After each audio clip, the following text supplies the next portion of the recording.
Helm of Urtkot is a main story quest in Hogwarts Legacy game where you'll face a couple of quite tricky puzzles, and here I'm showing you how to solve the puzzles and complete the task. The quest is given by Goblin Lodcock, who sends us searching for a goblin-made helmet in a location humbly called Collector's Cave, whereas in fact it is a witch's tomb. And surely the goblin doesn't accompany the main character, so it's just us alone against all the dangers and puzzles inside the cave. In this quest, the first puzzle you will have to solve almost immediately after entering the quest location, because you will need to make your way through the sealed door, so you need to open it somehow. 3 moths or butterflies are imprinted on the door, so we are using Revelio here to look for the moths in the room. The missing moth is sitting to the left of the door on a metal frame and a wall arch. It is basically the same mechanics as in mirror quests, so you summon the moth to your wand with a Loomis. Bring it to the door and put it there. Soon as the moth is in its place, the door opens, and you can proceed. Here you actually realize why the cave is called Collectors. There is an impressive amount of loot chests, coin and various herbs in these areas, so take your time in every passageway, it's totally worth it. The next puzzle is in a big round hall. You'll see there another sealed door with imprinted moths on it. And also there is another doorway illuminated in white.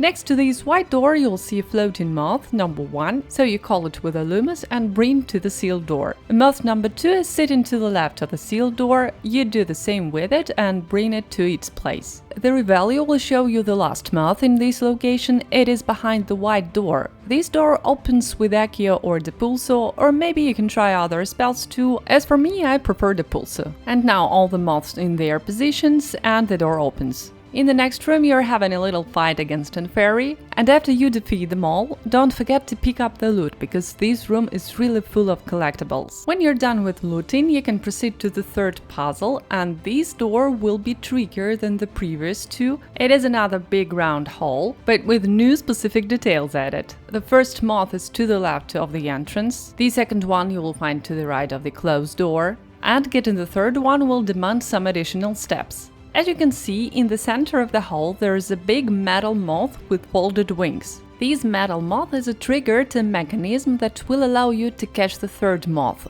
Only you should activate it. It itself needs a moth to start, so one of the moths from the door goes to the trigger. Additionally, to launch the mechanism, you need to cast a Depulso onto it. Thanks to the rotating mechanism, a platform will rise up from the floor level, so that you can climb up to the missing moth. And in this case, as I understand, only Depulso will work. Actually, Accio doesn't produce enough energy to bring the moth into rotation. Now 2 or 3 moths are on the door, and we need to bring the third one from the trigger back to its place. The door opens, and now we raid through the next passageway, loot everything, then you waste to the left to a new round hall with a wooden box hanging on a hook from the ceiling. In here you may first get a little distracted by a white door that opens to a Depulso or an Accio, but in fact it is just an additional loot location. And that's what the illuminated box is for here, use it to climb up to loot chests. And then head back to the round room. Next step to proceed through this puzzle, we drop down the wooden box onto metal grill in the floor. I used a Confringo to unleash the box, but maybe other attacking spells will also do. The grill blocks a hatch in the floor, and now that it's open, you can slide through and dive right into an underground pond or something like that. There are 2 ways out from the pond. One way leads back to the upper level, the room with a grill, so if you started from this one, you wanna dive back to the pond and choose a different direction.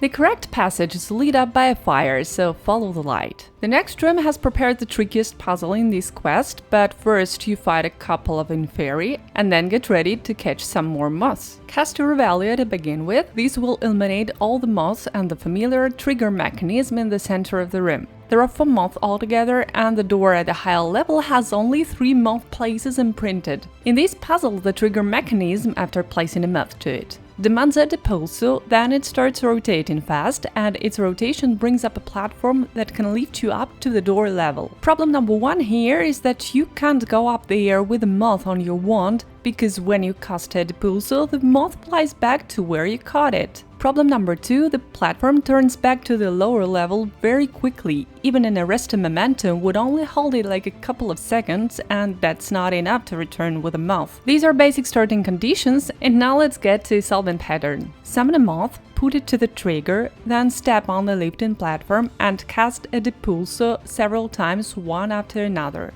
Keep casting until platform comes to the same level with the door. Remember that arrest momentum will keep it in the same position for several seconds. But you can anytime cast another depulsa if the platform starts going down before you're done. There are 2 moths on the higher level and you want to bring them both to the door while you're up here. You may have already noticed that one of metal frames on the lower level also keeps going up and down when the lifting mechanism goes off. This moving frame is the closest beneath the sealed door, and that's where you should place a leftover moth from the lower level. And then you start the mechanism, go back to the higher level and catch the moth from above. And here you go, the puzzle solved. You can proceed to the final room of the collector's cave. And hey, do you know which house has the most unique content in Hogwarts Legacy? Learn this and more about the real house differences in the game in my video. The link is on your screen. And thank you for your attention. See you at Hogwarts. Nox.